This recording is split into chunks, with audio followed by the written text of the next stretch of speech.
আপুনি এগৰাকী সাংবাদিক, অভিনেতা, অভিনেত্ৰী, মডেল হৈ কেৰিয়াৰ গঢ়িব বিচাৰে নেকি? যদি বিচাৰে তেন্তে যোগাযোগ কৰক নিউজ নাও।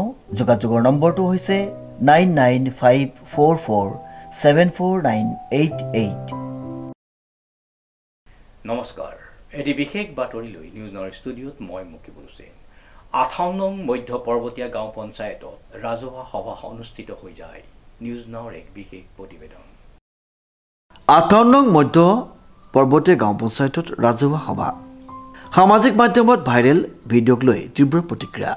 উল্লেখযোগ্য যে যোৰহাট জিলাৰ উত্তৰ পশ্চিম প্ৰান্তত অৱস্থিত আৰু বৰ্তমান গোলাঘাট জিলাৰ অন্তৰ্ভুক্ত 58 নং মধ্য পৰ্বতীয়া গাঁও পঞ্চায়তত এখনি গুৰুত্বপূৰ্ণ ৰাজহুৱা সভা অনুষ্ঠিত হয়।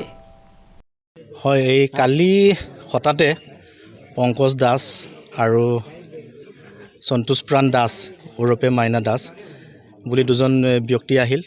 তেওঁলোক আচলতে প্ৰথমবাৰ নহয়, আজিলৈকে 3বাৰ হৈছে আমাৰ পঞ্চায়তত প্ৰৱেশ কৰা। আৰু তেওঁলোক যেতিয়াই আহে হাতত চোকা অস্ত্ৰ লৈ আহে। আৰু কালি এনেকুৱা এটা পৰিৱেশত তেওঁলোক আকৌ আহিল। সেই বিষয়টোক লৈ আজি আমি ৰাজহুৱা সভা এখনো দিছোঁ। ইয়াৰ মূল কাৰণটোৱেই হ'ল যে তেওঁ কালি এটা ভিডিঅ' ভাইৰেল কৰিছে, তেওঁলোকৰ পৰা কিবা টকা 8,000 মই দাবী কৰিছোঁ ট্ৰেড লাইচেঞ্চৰ নামত। আচল কথাটো হৈ গ'ল তেওঁলোকে ট্ৰেড লাইচেঞ্চ এপ্লাই কৰাই নাই, প্ৰথম কথাটো হ'ল। আৰু দ্বিতীয় কথাটো হৈ গ'ল মোৰ এটা যি আখেজৰ কথা আছে ইয়াত। ব্যক্তিগতভাৱে তেওঁলোক আমাৰ চৰকাৰী যিখন পুৰণা কাৰ্যালয়, তেওঁ এখন হাৰ্ডৱেৰ দোকান খুলি থৈছে আৰু চৌহদৰ ভিতৰত তেওঁ ট্ৰেক্টাৰ আৰু ধান মৰা সামগ্ৰী সেইখিনি বলপূৰ্বকভাৱে দখল কৰি থৈছে। আজি 2 বছৰ আগৰ কাহিনী সেইটো চলি আছিল।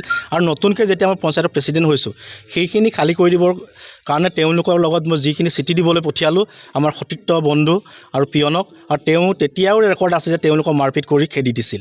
আৰু ইয়াৰ পিছত তেওঁৰ ওপৰত আৰু বিশেষ কি ক'বলৈ আছে, সেই যিটো মানে কি শত্ৰুতামূলক যিটো মনোভাৱ আছিল, সেই শত্ৰুতামূলক মনোভাৱটোৰ পুতক তুলিবৰ কাৰণে তেওঁ কালি এটা অপযশ আৰু এটা অপপ্ৰচাৰ বুলি মই কৈছোঁ।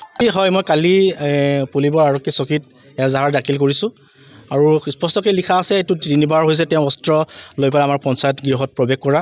আৰু আমাৰ পঞ্চায়তৰ যিটো কাৰ্যালয় আৰু পঞ্চায়তৰ যি চৌহদৰ ভিতৰত তেওঁ পৈতৃক সম্পত্তিৰ দৰে যিটো ঘৰ বনাই তেওঁৰ সম্পত্তি ইয়াত ৰাখি থোৱাৰ যিটো প্ৰমাণ, সেই প্ৰমাণখিনি আমি ভিডিঅ' আৰু ফটো পৰ্যন্তলৈকে দিছোঁ। আৰু আপোনালোকে আজি স্পষ্ট যে আজিৰ তাৰিখতো তেওঁ যিখিনি সামগ্ৰী আছে আপোনালোকে চাব পাৰিব।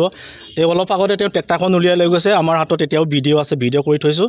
আৰু সন্ধিয়ালৈকে আপোনালোকে আহিলে দেখা পাব যে তেওঁ ঘৰ পৰ্যন্তকৈ বনাই থৈ তেওঁ পৈতৃক সম্পত্তিৰ দৰে চৌহদ বনাই থৈছে। সেই কথাখিনিকে ক'বলৈ যাওঁতে মোক এটা মিছা অভিযোগ তেওঁ উত্থাপন কৰিছে। চৰকাৰী কাৰ্যালয় তেওঁ ব্যক্তিগতভাৱে তেওঁ মানে পৰিচালনা কৰি আছে। এই কথাখিনি ক'বলৈ গ'লে তেওঁ মানে চোকা অস্ত্ৰ লৈ অফিচলৈকে খেদি আহে। পঞ্চায়তখনৰ সভাপতি আনন্দ পেগুৰ সভাপতিত্বত অনুষ্ঠিত হোৱা উক্ত সভাত এলেকাটোৰ বিভিন্ন উন্নয়নমূলক বিষয়ৰ ওপৰত আলোচনা কৰাৰ লগতে কেইবাটাও গুৰুত্বপূৰ্ণ সিদ্ধান্ত গ্ৰহণ কৰা হয়।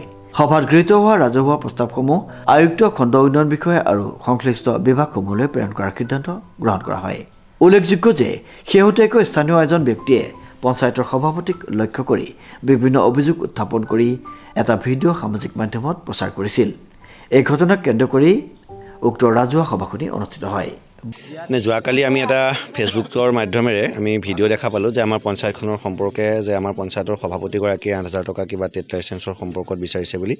আৰু সেয়েহে আজি এখন ৰাজহুৱা সভা অনুষ্ঠিত হৈছিল আৰু সভাপতি মহোদয়ক আমি এই বিষয়টোত সোধা হৈছে যে তেখেতে কি ভিত্তিত 8,000 টকা বা কেনেকুৱা ধৰণৰ। তেতিয়া সভাপতি মহোদয়ে জনাইছে যে যিগৰাকীয়ে অভিযোগ কৰিছে তেখেতে কোনো ট্ৰেড লাইচেঞ্চৰ কাৰণে আবেদনো কৰা নাছিলে আৰু ট্ৰেড লাইচেঞ্চৰ কাৰণে আবেদন কৰিছিলে এগৰাকী বেলেগ ব্যক্তি। আৰু তেখেতে জনোৱা মতে যে ট্ৰেড লাইচেঞ্চৰ যিটো আপোনাৰ ৰিনিউৱেলৰ কাৰণে ৰিনিউৱেল পেণ্ডিং হৈ থাকিলে যিটো ফিজ হয়, সেই ফিজৰ লগত তেওঁ 8,000 টকা জিলা পৰিষদৰ বা যোনে টেক্স দিব পাৰে সেই সম্পৰ্কত কথা পাতোঁতে কৈছিলে যে যিটো ফাইন সেইটো লগাই 8,000 টকা তেনেকুৱা হ'ব পাৰে, কিন্তু তেখেতে 8,000 টকাত লাগে বা তেনেকুৱা ধৰণৰ অভিযোগ তেওঁ কৈছে যে এইটো নস্যাৎ কৰিছে আৰু তেওঁ সেইটো বিষয়ে কোৱা নাই বুলি কৈছে। আৰু সমান্তৰালভাৱে সভাপতি মহোদয়ে আমাক জনাইছে যে আমাৰ পঞ্চায়তৰ যি সন্মুখত আপোনালোকে দেখা পাইছে যে সন্মুখৰ সেই 2টা কোঠা, সেই ব্যক্তিজনে যোৱা বহুত দিনৰ পৰা তেওঁ ব্যৱসায়িক কাম কাজ বা কিবাকিবি কামত ব্যৱহাৰ কৰি আছিলে। আৰু সেই বিষয়টো সভাপতি মহোদয়ে তেখেতক মানে সোধা পোছাৰ কাৰণে বা সেই বিষয়বস্তুটোৰ লগত জড়িত হোৱাৰ কাৰণে সভাপতি মহোদয়ক এনেকুৱা এটা অভিযোগ দিছে বুলি সভাপতি মহোদয়ে আজি আমাৰ ৰাজহুৱা সভাতে আমাৰ সকলোৰে উপস্থিত জনাইছে। গতিকে সেই বিষয়টোক আমি পোনপটীয়াভাৱে এটা নিন্দা কৰিছোঁ যে সভাপতি মহোদয়ৰ বিষয়ে যি অভিযোগ আনিছে সেই অভিযোগটোক আমি নস্যাৎ কৰিছে সভাপতি মহোদয় ৰাজহুৱা উপস্থিত। গতিকে আমিও আৰু ইতিমধ্যে আইনগতভাৱে সেই বিষয়বস্তুটোৰ ন্যায়িক মানে তদন্ত আগবঢ়াইছে। গতিকে আমি আশা কৰিছোঁ সভাপতি মহোদয়ৰ ওপৰত যি অভিযোগ আছে সেই অভিযোগ ভিত্তিহীন আৰু সেয়াই মানে হওক, আৰু যিটো পঞ্চায়তৰ কাৰ্যালয় দখল কৰি আছে সেইটো কি পৰ্যায়ত আছে সেইটো অতি শীঘ্ৰে আমাৰ ৰাজহুৱা সম্পত্তি ৰাজহুৱা হৈ থাকিবৰ কাৰণে আমি অনুৰোধ জনাইছোঁ। সভাত সভাপতি আনন্দ পেগুৱে কয় যে সামাজিক মাধ্যমত প্ৰচাৰ চলোৱা ভিডিঅ'সমূহ সম্পূৰ্ণ ভিত্তিহীন আৰু উদ্দেশ্য প্ৰণোদিতভাৱে সজা। তেওঁ আৰু জনায় যে এই সন্দৰ্ভত ভিডিঅ' প্ৰস্তুত কৰা ব্যক্তিৰ বিৰুদ্ধে স্থানীয় পুলিবৰ আৰক্ষী থানাত এজাহাৰ দাখিল কৰা হৈছে। সভাত উপস্থিত ৰাইজে বিষয়টো গুৰুত্ব সহকাৰে আলোচনা কৰি পঞ্চায়তৰ শান্তিপূৰ্ণ পৰিৱেশ অটুট ৰাখিবলৈ আহ্বান জনায়। প্ৰশান্ত গায়নৰ ৰিপৰ্ট, নিউজ নাও।